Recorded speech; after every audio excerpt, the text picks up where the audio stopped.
میں سر ہلاتے ہوئے اس کرسی پر بیٹھ گیا. کچھ سمجھ نہیں آ رہا تھا کہ کہاں سے شروع کروں. تمہارا اصل نام کیا ہے بلبل؟ آخر میں نے اس سے پوچھا.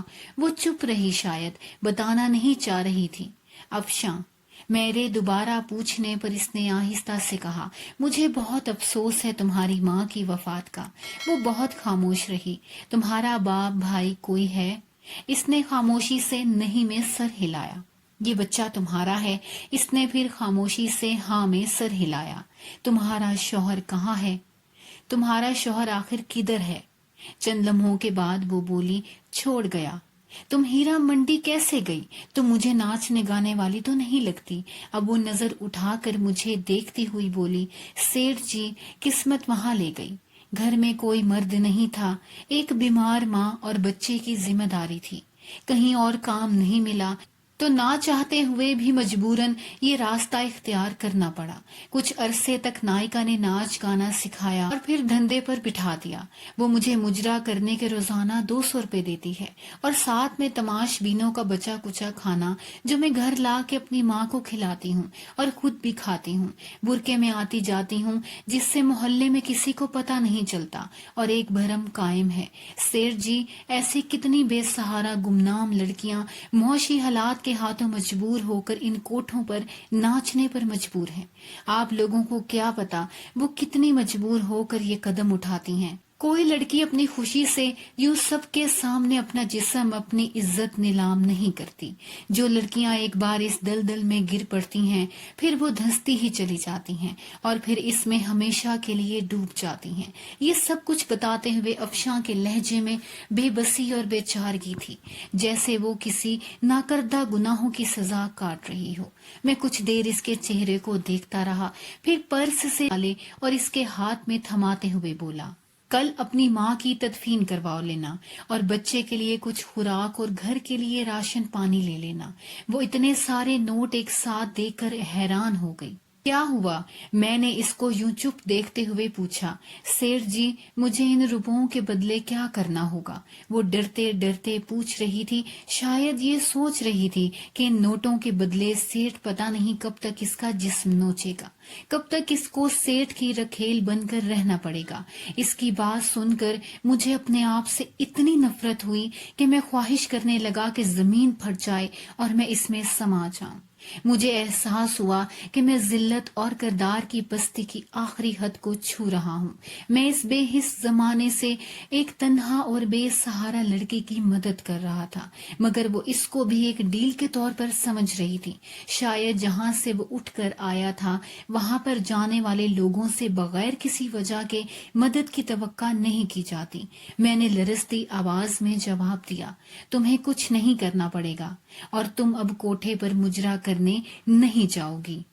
اپنے گھر میں رہو گی. ہر مہینے میں تمہیں منی آرڈر مل جایا کرے گا. تم نے کرنا بس یہ ہے کہ یہ بچہ تمہاری گود میں ہے، اس کی تربیت ایسے کرو کہ ایک دن بڑا ہو کر تمہارا سہارا بن سکے.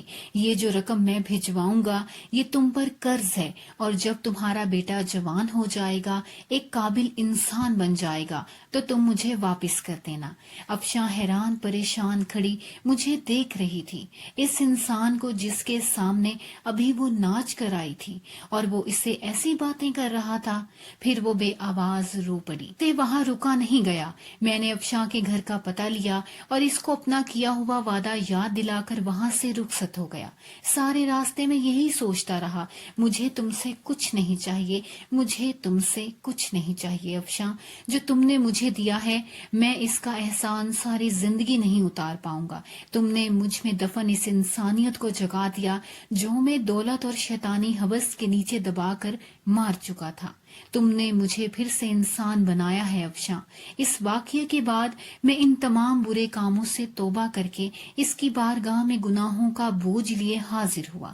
ہر روز اس کے سامنے اپنے گناہوں کا اعتراف کرتا، اس سے معافی کی درخواست کرتا. میں باقاعدگی سے ہر ماہ افشاں کو منی آرڈر بھجواتا رہا. کئی دفعہ دل کیا میں اس مسیحا کو مل کر آؤں جس کی وجہ سے مجھے ان تمام گناہوں اور بدکاریوں سے نجات ملی، مگر ہر دفعہ ایک شرمندگی آڑے آتی رہی کہ کبھی میں اپنی شیطانی ہوس کے لیے اس کا پیاسا تھا. اور پھر وقت گزرتا چلا گیا، دن مہینوں میں بدلنے لگے اور مہینے سالوں میں تبدیل ہوتے گئے، مگر میں افشاں کو بھولا نہیں تھا۔ وہ بھی میری طرح بوڑھی ہو گئی ہوگی، اس کا بیٹا بھی جوان ہو گیا ہوگا، پتہ نہیں کس قابل بنا ہوگا، اپنی ماں کا سہارا بنا بھی ہوگا کہ نہیں۔ میرے بچے جوان ہو گئے تھے، زندگی اتار چڑھاؤ کے ساتھ مسلسل چل رہی تھی۔ ایک ساتھ چھٹی کے دن جب میں اپنے گھر میں موجود تھا تو ملازم نے آ کر مجھے بتایا کہ ایک عورت اور اس کے ساتھ ایک جوان لڑکا آپ سے ملنے آئے ہیں۔ کون ہے؟ معلوم نہیں صاحب، پہلی بار ان کو دیکھا ہے، ملازم نے مؤدبانہ لہجے میں جواب دیا۔ اچھا، انہیں ڈرائنگ روم میں بٹھا آؤ، میں آ رہا ہوں۔ کون ہو سکتا ہے؟ یہی سوچتے ہوئے میں ڈرائنگ روم کی طرف بڑھا۔ ایک عورت پرنور چہرے کے ساتھ سفید بڑی چادر میں خود کو چھپائے ہوئے ساتھ میں ایک پرانی سی ڈائری لیے کھڑی تھی، اور اس کے ساتھ اچھے کپڑوں میں ملبوس ایک لڑکا، بڑا ہینڈسم نوجوان کھڑا تھا۔ اس لڑکے کو میں جانتا تھا، وہ ہمارے علاقے کا نیا ڈی ایس پی احمد تھا۔ سلام سیٹھ جی، میں افشاں ہوں، یہ میرا بیٹا احمد۔ جو ہی اس نے افشاں کا نام لیا، میرے ذہن میں اس کا ماضی کا چہرہ گھوم گیا، اور پھر مجھے پہچاننے میں ذرا بھی دیر نہ لگی کہ وہ افشاں تھی۔ آپ مجھے پہچان گئے ہیں نا؟ میں نے سر ہلاتے ہوئے ہاں میں جواب دیا اور ان کو بیٹھنے کا اشارہ کیا۔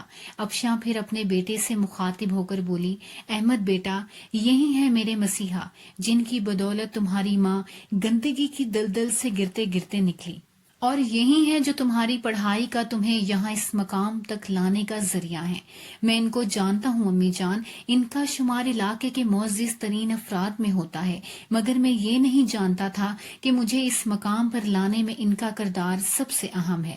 سیٹھ صاحب، جس طرح آپ نے ہم بے سہارا اور بے کس لوگوں کی زندگی میں مسیحا بن کر آئے ہیں نا، اس کا احسان ہم کبھی نہیں بھولیں گے۔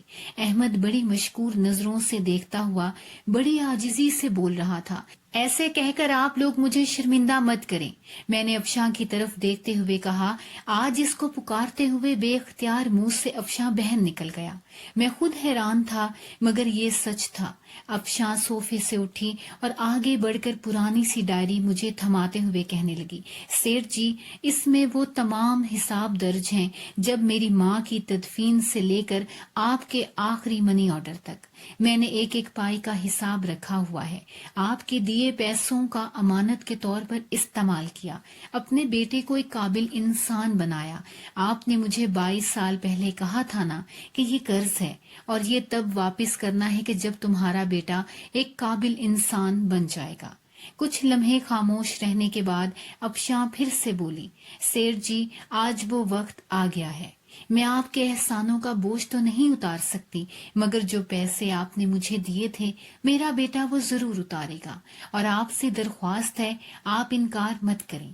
میں افشاں کو بڑی تحسین نظروں سے دیکھ رہا تھا، پھر اس نے وہ کر ہی دکھایا۔ یقیناً قول و قرار کو نبھانا، وعدہ پر قائم رہنا ایک اچھے کردار کے حامل انسان کی سب سے بڑی نشانی ہے۔ یہ سب سن کر میرے دل میں اس کی عزت اور احترام اور بڑھ گیا۔ میں نے تم کو بہن کہا ہے افشاں بہن، اور میں کیسے تم سے یہ پیسے واپس لے سکتا ہوں؟ مجھے یوں شرمندہ مت کرو۔ میرے رکے رکے الفاظ میں پیسے نہ لینے کی معذرت چھپی تھی، مگر وہ بضد تھی، مجھے اس کے سامنے ہار ماننا پڑی، اور وہ تمام پیسے جو میں اس کو منی آرڈر کی صورت میں بھیجتا تھا اس کو واپس لینے کے لیے حامی بھرنی پڑی۔ پھر وہ دونوں مجھے اپنے نئے گھر کا پتہ دے کر اور آنے کی تاکید کر کر وہاں سے چلے گئے۔ ارم، میں نے تمہیں کسی سے ملوانا ہے، میرے ساتھ چلو گی؟ شام کو میں نے اپنی بیگم سے کہا، کیوں نہیں چلوں گی، مگر کون ہے اور کس سلسلے میں ملنا ہے؟ بیگم نے سوالوں کی بوچھاڑ کر دی۔ میں نے روبی بیٹی کے لیے ایک لڑکا پسند کیا ہے، تم مل لو، اگر تم کو پسند آ جائے تو پھر اس کے بعد روبی سے بات کر لینا۔ میں نے مختصر لفظوں میں اسے وجہ بتائی۔ اگلے دن میں اور میری بیگم ارم ناز افشاں کے گھر میں تھے۔ ارم کو بھی احمد بہت پسند آیا۔ ہم نے پھر افشاں سے احمد اور روبی کے رشتے کی بات کی۔ افشاں کو بھلا اس سے کیا اعتراض ہو سکتا تھا؟ وہ پھولے سے نہیں سما رہی تھی، اور یوں میری بیٹی کا رشتہ افشاں کے بیٹے احمد سے طے ہو گیا۔ وہ تعلق جو ایک طوائف اور تماش بین جیسے گندے رشتے سے شروع ہوا تھا، اس کا اختتام ایک نہایت مہذب رشتے کی شکل میں ہو گیا۔ یہ سچ ہے کہ ہر انسان کو قدرت سدھرنے کا موقع ضرور دیتی ہے. کبھی گندگی کے ڈھیر سے اس کو ایسا سبق سکھا دیتی ہے کہ کبھی دو بھٹکے لوگوں کو ملا کر سیدھی راہ پر لے آتی ہے اور انسان ساری زندگی اس کے مطابق گزارنے کو فخر محسوس کرتا ہے. کبھی وہ طوائف اور میں تماش بین تھا، مگر آج وہ میری منہ بولی بہن اور اس کا بیٹا میری بیٹی کا شوہر ہے اور مجھے ان دونوں رشتوں پر فخر ہے. امید ہے ہماری آج کی ویڈیو آپ کو بہت پسند آئی ہوگی. کمنٹس باکس میں اپنی رائے کا اظہار کرنا مت بھولیے گا. ملتے ہیں اگلی ویڈیو میں. اللہ حافظ.